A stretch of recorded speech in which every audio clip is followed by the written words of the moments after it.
www.attableek.com, the reviver of Iman. قال النبي صلى الله تعالى عليه وسلم الإيمان بضع وسبعون شعبة أفضلها كلمة لا إله إلا الله وأدناها إماطة الأذى عن الطريق والحياء شعبة من الإيمان أو كما قال صلی اللہ علیہ وسلم. بزرگوں اور بھائیوں، میں نے نبی کریم صلی اللہ علیہ وسلم کی ایک روایت مبارکہ کو تلاوت فرمایا. اس کو امام مسلم رحمۃ اللہ علیہ نے کتاب الایمان میں ذکر فرمائی. روایت شریفہ کا ترجمہ یہ ہے: ایمان کے 70 سے زائد شعبے ہیں، حصے، بھاگ ہیں، یعنی 70 سے زائد ایمان کے شعبے ہیں، جس کا سب سے افضل جو افضل شعبہ ہے، سب سے بلند و بالا شعبہ جو ہے وہ ہے لا الہ الا اللہ. اور سب سے ادنا شعبہ جو ہے، سب سے ادنا درجہ جو ہے، وہ راستے سے تکلیف دہ چیز کو ہٹانا ہے. اور ان دونوں کے بیچ میں اللہ کے نبی فرماتے ہیں والحیاء شعبۃ من الایمان، حیا ایمان کا شعبہ ہے. سب سے افضل لا الہ الا اللہ. لا الہ الا اللہ سے مطلب ایمان ہے. ایمان سب سے اونچا ایمان کا شعبہ ہے. میرے بھائیو، ایمان کی قدر کرو جو اللہ نے ہمیں عطا فرمایا ہے، ورنہ نہ معلوم ہم بھی کسی چرچ میں، کسی گرجا گھر کے اندر اپنی پیشانی کو اس مخلوق کے سامنے جھکاتے ہوتے جس کو اللہ نے پیدا کیا ہے. ہمارے گلوں میں سلیب پڑے ہوتے، ہم اپنے کمروں میں زنار باندھے ہوتے. ہمارا وہ راستہ ہوتا جو غیروں کا طریق تھا. نہ معلوم کن کن پتھروں کے سامنے ہماری پیشانی جھکتی ہوتی. لیکن رب کریم نے ہم پر احسان فرمایا، اتنا عظیم احسان فرمایا کہ ہمیں ماں باپ بھی ملے تو ایمان والے، ہمارے دادا دادی بھی ملے تو ایمان والے، ہمارے پردادا بھی ملے تو ایمان والے، ہماری مائیں ملی تو ایمان والی، بلکہ وہ ایمان والی ماں ملی کہ جب ہم پیدا ہوئے تو ہماری ماؤں نے ہمارے کان میں اسی اللہ کی توحید کو سنایا، اللہ اکبر کی صدائیں ہمارے کانوں میں بلند کی. اذان کے ذریعے سے پہلے ہی قدم پر رب تعالی جل شانہ کے ان بندیوں نے ہمارے کانوں میں توحید کو پھونکا، اور اشہد ان لا الہ الا اللہ، اشہد ان محمد رسول اللہ، اس کے ذریعے سے ہمارے کانوں کو ایمان سے بھر دیا. ہماری لوریاں ہماری ماؤں نے گائی ہے تو گائنوں سے نہیں، ہماری ماؤں نے ہمیں سلایا ہے تو گائنوں سے نہیں. ہماری ماؤں نے جو کلمات کہے ہیں، حسبی ربی جل اللہ، ما فی قلبی غیر اللہ، لا الہ الا اللہ، لا الہ الا اللہ. تو ہماری لوریاں بھی جو ہیں بچپن میں ہمارے کانوں میں جن صداؤں کو ڈالا گیا وہ ایمانی کلمات ہیں. تو اللہ کا احسان مانو کہ اس مالک کریم نے ہماری نشو نما ایمان پر فرمائی. ہمارے ماں باپ مومن، ہمارے دادا دادی مومن، ہماری والدہ مومن، ہمارا ننیال مومن، ہمارے ننیال سے اوپر نسب نامہ مومن. ادھر سے بھی ایمان چل رہا ہے، ادھر سے بھی ایمان چل رہا ہے. جانبین سے ایمان والا سلسلہ ہمیں نصیب ہوا، اور ان گھروں میں اللہ تعالیٰ نے ہمیں ایمانی صفات کے ساتھ پیدا کیا. یہ مالک کریم کا بہت عظیم احسان ہے. اس احسان عظیم کے بعد حق تعالی جل شانہ نے ہمیں شعور دیا، ہمیں وجدان دیا، ہمیں سمجھنے کا سلیقہ دیا. حضرت الامام غزالی رحمۃ اللہ علیہ فرماتے ہیں کہ دنیا کی جتنی نعمتیں اللہ تعالیٰ نے تمہیں خوب غور سے سنو، احیاء العلوم میں لکھا ہے، دنیا کی جتنی نعمتیں اللہ نے تمہیں عطا فرمائی، ایمان کی نعمت، وجود میں آنے کی نعمت، دنیا میں قدم رکھنے کی نعمت، ماں باپ کی نعمت، پھر جوانی ملی، پھر کھانے کے سلیقے ملے، پھر اسباب بنائے، پھر ہماری دکان دی، پھر ہمیں روزی روٹی کا نظام دیا، ہمیں بیوی دی، ہمیں اولاد دی.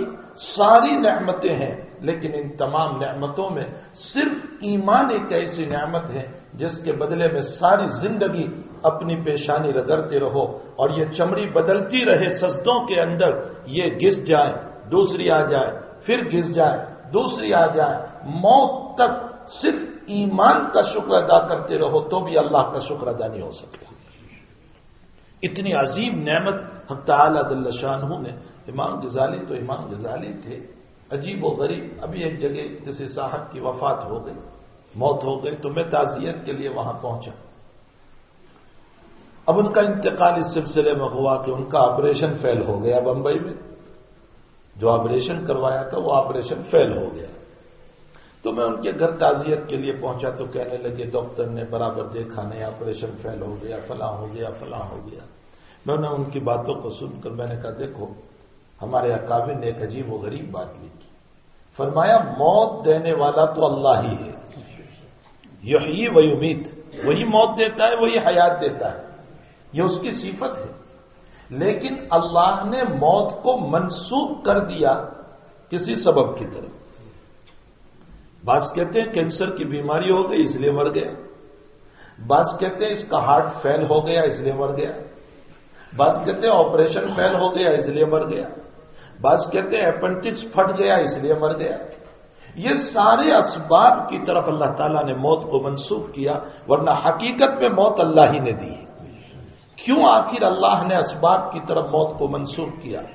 اوہو، جب ہم سنتے ہیں ہماری روح فرق جاتی ہے، ایمان تازہ ہو جاتا ہے. اگر موت کی نسبت اللہ کی طرف ہوتی تو ظاہر سی بات ہے کہ مرنے والا تو دنیا سے رخصت ہو جاتا، لیکن اس کے پیچھے جو لوگ ہیں، اس کا شوہر، اس کی بیوی، اس کی اولاد، اس کے ماں باپ جو پیچھے رہ گئے ہیں، ان کا حال یہ ہوتا کہ وہ اللہ کے باب میں نہ بولنے کے کلمات بولتے، اللہ کو گالی دیتے، اللہ کے باب میں بدتمیزی کے کلمات بولتے. نتیجہ یہ ہوتا کہ مرنے والا تو مر جاتا، لیکن کتنے لوگ کلمات کفر بول کر ایمان سے نکل جاتے. اللہ ہمارا ایمان بچانا چاہتا تھا، اس لیے مرنے والے کے موت کو سبب کی طرف منسوخ کر دیا. ایسی بہترین بات لکھی ہے، واقعتاً ہمارا دل ہل جاتا ہے کہ اگر براہ راست اللہ کی طرف موت منسوخ ہوتی تو اس صورت میں ہم میں سے کتنے لوگ ایمان سے نکل جاتے کلمات کفر کو بول کر. اس لیے اللہ نے موت کو اسباب کی طرف منسوخ کیا. امام غزالی سے کسی نے پوچھ لیا کہ حضرت یہ عجیب و غریب بات ہے کہ قرآن کریم نے تو وضو کی ابتدا چہرہ دھونے سے کی. اذا قمتم الی الصلاۃ فاغسلوا وجوہکم وایدیکم، فرمایا کہ تمہارا قرآن تو وضو کی ابتدا چہرہ دھونے سے کر رہا ہے. پہلے چہرہ دھو اور اس کے بعد جو ہے ہاتھ دھو اور اس کے بعد جو ہے سر پر مسح کرو اور پھر پاؤں دھو لو. تو قرآن وضو کی ابتدا کر رہا ہے چہرہ دھونے سے، اور تم لوگ وضو کی ابتدا کر رہے ہو ہاتھ دھونے سے، کہ پہلے ہاتھ دھو، اس کے بعد کلی کرو، اس کے بعد ناک میں پانی ڈالو. تم سب قرآن کے خلاف کر رہے ہو، قرآن کی بغاوت تم کر رہے ہو. حضرت امام غزالی تو امام غزالی تھے، اللہ تعالیٰ نے جو علوم حضرت کو عطا فرمائے تھے. حضرت نے فرمایا کہ دیکھو وضو جو ہے وہ نماز کے لیے ہے، نماز مقدس ترین عبادت ہے، تو اس مقدس عبادت کے لیے وضو بھی مقدس، اور جب وضو مقدس ہوا تو اس وضو کے لیے مقدس پانی کی بھی ضرورت ہے، پاکیزہ پانی کی ضرورت ہے، طہارت والے پانی کی ضرورت ہے، پاک اور صاف ستھرے پانی کی ضرورت ہے. تو ہمارے پیغمبر صلی اللہ علیہ وسلم نے فرمایا کہ مقدس نماز کے لیے جب تمہیں مقدس وضو کرنا ہے تو پہلے پانی کو بھی اچھی طرح دیکھ لو کہ وہ پانی بھی پاک اور صاف ہے یا نہیں. تو اب کیسے دیکھا جائے؟ فرمایا پانی میں 3 صفات ہیں، رنگ، مزہ اور بو. یہ 3 صفات اس کے اندر ہے. پہلے تو ہمارے نبی نے فرمایا ہاتھ دھو کر اس کا رنگ دیکھ لو کہ وضو کے قابل ہے بھی یا نہیں. پھر کلی کر کے اس کا ٹیسٹ اور ذائقہ دیکھ لو کہ آیا وضو کے قابل ہے یا نہیں. اور پھر ناک میں پانی ڈال کر اور استنشاق کر کے اس کے بو کو دیکھ لو کہ یہ وضو کے قابل ہے یا نہیں. جب تینوں صفتوں سے پانی کا پاک ہونا ثابت ہو گیا تو اب قرآن پر عمل کر لو. اذا قمتم الی الصلاۃ فاغسلوا وجوہکم، یعنی وضو کو شروع کرو. یہ ہمارے اکابر ہیں جو ہمیں شریعت کو کھول کھول کر علوم دے کر کے گئے ہیں. تو جناب رسول اللہ صلی اللہ علیہ وسلم کا ارشاد گرامی ہے ایمان کے 70 سے زائد شعبے ہیں، 70 سے زائد شعبے ہیں. اس کا سب سے افضل شعبہ یہ ہے کہ اللہ تعالیٰ ایمان نصیب فرمائے. ایمان بہت بڑا شعبہ ہے. خیبر کے باب میں روایتوں میں واقعہ لکھا ہے کہ ایک کالا انسان، سیاہ انسان حضور پاک صلی اللہ علیہ وسلم کی خدمت میں خیبر کے موقع پر حاضر ہوا. اس نے یوں کہا کہ تم میں سردار کون ہے؟ تو صحابہ نے فرمایا کہ وہ خیمے میں ہے. تو وہ سمجھا کہ سردار کی تو بڑی شان ہوتی ہے، نہ معلوم کیسا فرش مخمل بچھا ہوا ہوگا اور شاندار گاؤ تکیا ہوگا. وہ اندر میں پہنچا تو حضرت ایک فتح پرانی چٹائی پر سوئے ہوئے ہیں. جب حضرت کے پاس وہ پہنچا تو کہا تم ہو محمد؟ کہا ہاں. تم اللہ کے پیغمبر ہو؟ کہا جی. تو کہا اچھا اگر میں ایمان لے آؤں تو کیا ملے گا؟ فرمایا اللہ جنت عطا کرے گا. اس نے ایمان کو قبول کیا. اس کے بعد کہنے لگا کہ اچھا اس وقت مجھے کیا کرنا ہے؟ تو حضرت نے فرمایا نہ نماز کا وقت ہے، نہ روزے کا وقت ہے، صدقے کا کوئی مسئلہ نہیں ہے. اس وقت سب سے بڑا عمل یہ ہے کہ یہ خیبر کا میدان ہے اور اس کے اندر حق و باطل کا تصادم ہے. میری رائے یہ ہے کہ اگر تو اس پہ چلا گیا اور اللہ نے تجھے اگر شہادت دے دی تو تجھے جنت ملے گی. تو کہا آپ گواہی دیتے ہو کہ اللہ مجھے جنت دے گا؟ کہا میں گواہ ہوں کہ اللہ تجھے جنت دے گا. تو فرمایا کہ اچھا میں فلاں یہودی کی بکریاں چراتا ہوں، اس کا چرواہا ہوں اور میں بکریاں لے کر آیا ہوں، تو وہ بکریاں بھی ساری لے لوں، آپ کے حوالے کر دوں؟ قربان جائیے جناب رسول اللہ صلی اللہ علیہ وسلم پر. آپ نے فرمایا مالک کی بکریوں کو واپس کر دو، ہمیں ضرورت نہیں. ہماری طرح نہیں کہ اچھا دشمن کا مال ہاتھ میں آ گیا جس طرح چاہے اس کو کھا لو. فرمایا مالک کی بکریاں اس کو واپس کر کے آؤ، ہمیں اس کی ضرورت ہے. کتنے صحابہ کے ایسے. حضرت عدی ابن حاتم رضی اللہ تعالیٰ نے جب مسلمان ہوئے تو اچھا خاصا مال دشمن کا لے کر کے آ گئے تھے. حضرت نے فرمایا جس کا مال ہے اس کو واپس کر کے آؤ، ہمیں مال کی ضرورت نہیں ہے. ہم تو ایمان والے، ہم تمہیں ایمان کی صفت سے متصف کریں گے. باقی یہ نہ سمجھنا کہ چلو ہم دشمن کے مال پر خوش ہو جائیں. اسی لیے جناب رسول اللہ صلی اللہ علیہ وسلم نے دوستی کے باب میں اور دشمنی کے باب میں بڑا بہترین اصول بیان فرمایا. ترمذی شریف کی روایت ہے احبب حبیبک حونما عسى ان يكون بغيضك يوما وابغض بغيضك حونما عسى ان يكون حبیبک یوما. فرمایا اپنے دوست سے اتنی دوستی کرنا کہ ساری راز کی باتیں نہ کہہ دینا، کل کو دشمن بنے گا تجھے پچھتانا پڑے گا. دیکھو اصول دے رہے ہیں جناب رسول اللہ صلی اللہ علیہ وسلم. اپنے دوست سے اتنی دوستی کرنا کہ ساری راز کی باتیں نہ کہہ دینا، کل کو دشمن بنے گا تجھے پچھتانا پڑے گا. آج جیل کے سلاخوں کے پیچھے جو بیٹھے ہیں وہ دشمنوں کی وجہ سے نہیں، اپنوں کی وجہ سے. اپنوں کی وجہ سے، ہمارے اپنے ہی کی وجہ سے مخبری کر لیتے ہیں، نہ معلوم کیا سے کیا جاسوسی کر لیتے ہیں، چند ٹھیکروں میں اپنے ایمان کو بیچ دیتے ہیں. اور آگے نبی علیہ السلام نے فرمایا اپنے دشمن سے اتنی دشمنی کرنا کہ دشمنی میں سارے کھیل نہ کھیل لینا کہ اس کے خلاف FIR درج کروایا اور پولیس کے اندر محکمہ کروا دیا اور اس کو وہاں بھیج دی. اتنی دشمنی بھی نہ کرنا. بہت ممکن ہے کل کو تجھے مل جائے تو پچھتانا پڑے گا. وابغض بغیضک حونما عسى ان يكون حبیبک یوما. تو حضور کی تعلیمات بڑی عجیب و غریب ہیں. سب سے افضل لا الہ الا اللہ ہے. وہ کالے صحابی ایمان لائے. فرمایا نہ نماز کا وقت نہ روزے کا وقت، کچھ نہیں، یہ میدان گرم ہے، آپ جاؤ، اگر شہید ہو گئے تو اللہ جنت دے گا. وہ گئے. جانے کے بعد شام کو جب دیکھے گئے تو اس میں وہ لاش پڑی ہوئی تھی. صحابہ کہنے لگے کوئی اجنبی آدمی ہے. حضرت گئے اور حضرت نے جا کر دیکھا تو مسکرائے حضرت اور فرمایا نہ نماز پڑھی، نہ روزہ رکھا، نہ زکات دی، نہ حج کیا، کوئی عمل نہیں کیا، ایمان لایا اور سیدھا جنت میں پہنچ گیا. یہ ہے ایمان. ایمان بہت بڑی دولت ہے جو اللہ جل شانہ نے ہمیں دے رکھی ہے. میرے بھائیوں، اس کنٹری میں ہو یا کسی بھی کنٹری میں آپ رہو، اپنے ایمان کی حفاظت کرو، اس کو بچاؤ. چند ٹھیکروں میں اپنے ایمان کا سودا نہ کرو. سچ بولنا ہمیشہ رکھو، جھوٹ نہ بولو. اپنے دنیا کے خاطر اپنے حضرت حسین رضی اللہ تعالیٰ عنہ، کیا بات تھی. ایک چھوٹی سی میں آپ کو مثال سمجھاؤں. اگر حسین یزید کے ہاتھ پر بیعت کر لیتے کیا ہو جاتا؟ دولت ملتی، عہدہ ملتا. ارے یزید نہ معلوم کیا سے کیا دے دیتا آپ کو. آپ نے سب کیوں نہیں کیا؟ حضرت علی کی وصیت.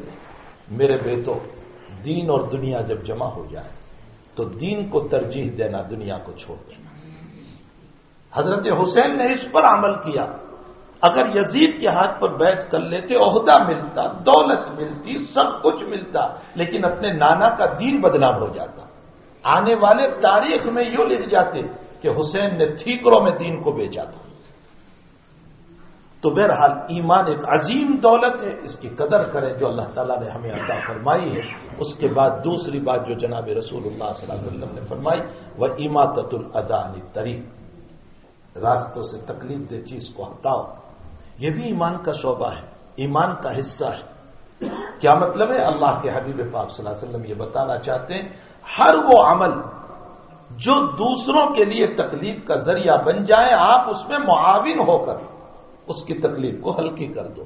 حتیٰ کہ علماء نے لکھا ہے کہ اگر تم کسی کی عیادت کے لیے پہنچے، بیمار پرسی کے لیے، آپ کچھ نہیں دے سکتے تھے، اس کو 2 روپے بھی نہیں دیے، 2 پاؤنڈ بھی آپ نے نہیں دیے، لیکن وہاں پہنچے، وہ ہاسپٹل میں تھا، آپ نے جا کر کے تسلی کے 2 کلمات کہے اور یوں کہا لا باس طہور انشاءاللہ تعالی، اللہ آپ کو شفا دے دے گا، فلاں صاحب بیمار تھے وہ بھی اچھے ہو گئے، آپ بھی کل کو اچھے ہو جائیں گے، اللہ آپ کو ہاسپٹل سے نجات دے دے۔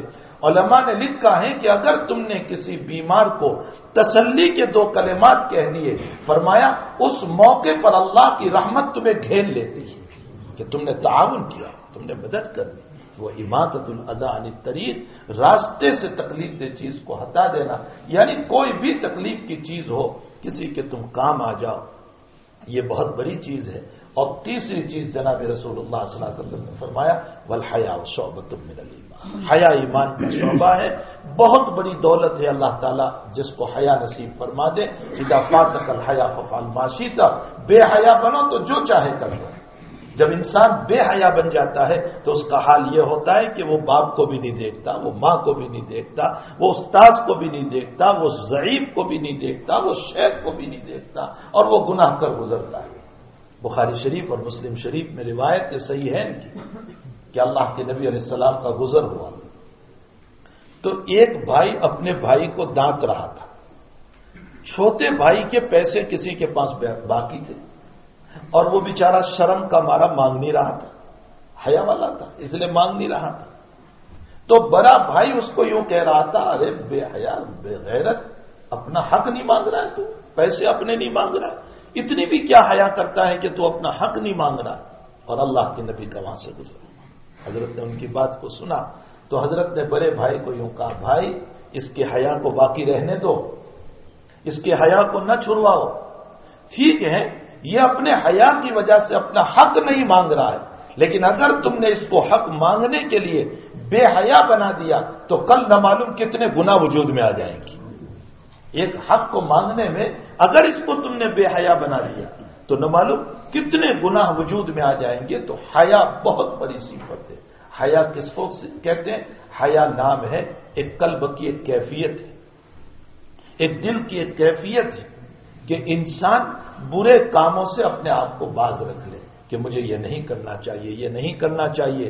جنید بغدادی رحمت اللہ علیہ سے کسی نے پوچھا کہ حیا کی تعریف کیا ہے، حیا کس کو کہتے ہیں؟ تو جنید بغدادی نے فرمایا اللہ کی نعمت کو یاد کرو اور اپنے معاصی کو یاد کرو، اپنے گناہوں کو یاد کرو، اس وقت تمہارے دل کی جو کیفیت ہو جاتی ہے اس کیفیت کا نام حیا ہے۔ اللہ نے جو نعمتیں دی کہ مجھے بچپن سے جوان بنایا، ہنستا کھیلتا جو ہے بدن عطا کیا، شاندار کپڑے عطا کیے، بہترین قسم کا چہچہاتا جسم عطا کیا، سننے والے کان دیے، دیکھنے والی آنکھیں دی، ان تمام نعمتوں کو یاد کرو اور دوسری طرف یہ دیکھو میری آنکھ کہاں استعمال ہو رہی ہے، میرے کان کہاں استعمال ہو رہے ہیں، میری زبان کہاں استعمال ہو رہی ہے، میرا دل کیا سوچ رہا ہے۔ اس موقع پر اللہ کی نعمتوں کے ساتھ اپنے گناہوں کو یاد کر کے دل کی جو کیفیت ہو جاتی ہے اس کو حیا کہتے ہیں۔ یہی وہ صفت ہے جو انسان کو گناہوں سے بچا لیتی ہے، یہی وہ صفت ہے جو انسان کو برائیوں سے بچا لیتی ہے۔ تو اللہ کے حبیب پاک صلی اللہ علیہ وسلم نے فرمایا والحیاء شعبۃ من الایمان، حیا ایمان کا بہت اہم شعبہ ہے۔ ہمیں چاہیے کہ ہم اپنوں میں، اپنی اولادوں میں، اپنے بچوں میں، اپنی بیوی میں، اپنی فیملی میں، اپنے معاشرے میں، اپنے محلے میں حیا کی صفت کو عام کریں۔ لوگوں کو حیا کی باتیں بتائیں. جناب رسول اللہ صلی اللہ علیہ وسلم نے حیا کی باتوں کو، اور بعض باتیں ایسی ہوتی ہے.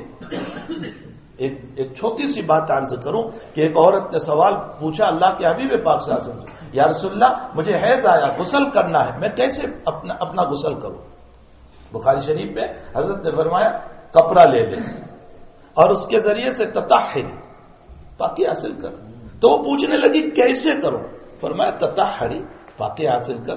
اب یہ حیا کا لفظ تھا کہ ایک عورت کے سامنے کھل کر کیسے بولا جائے. فرمایا پاکی حاصل کر. پھر فرمایا کیسے؟ تو حضرت ام سلمہ نے اس کو کھینچا کہ ادھر آ، میں تجھے سمجھا. حضرت عائشہ رضی اللہ تعالیٰ نے کھینچا اور کھینچ کر کے پھر اندر میں سمجھایا کہ کپڑا لے لے اور کپڑے کے ذریعے سے خون کے دھبوں کو صاف کر لے. یہ حضور کہنا چاہتے ہیں، لیکن حضور باحیا ہے اس لیے ایسے کلمات نہیں بولتے ہیں. اللہ کرے کہ یہ صفات حیا ہمارے اندر پیدا ہو جائیں اور اس حیا کی صفت کو ہم اپنی زندگی میں اپنانے والے بنے. بہت سارے گناہوں سے اللہ ہماری حفاظت کر لے گا. اللہ ہم سب کو عمل کی توفیق عطا فرمائے. وصلی اللہ علی النبی الکریم برحمتک یا ارحم الراحمین.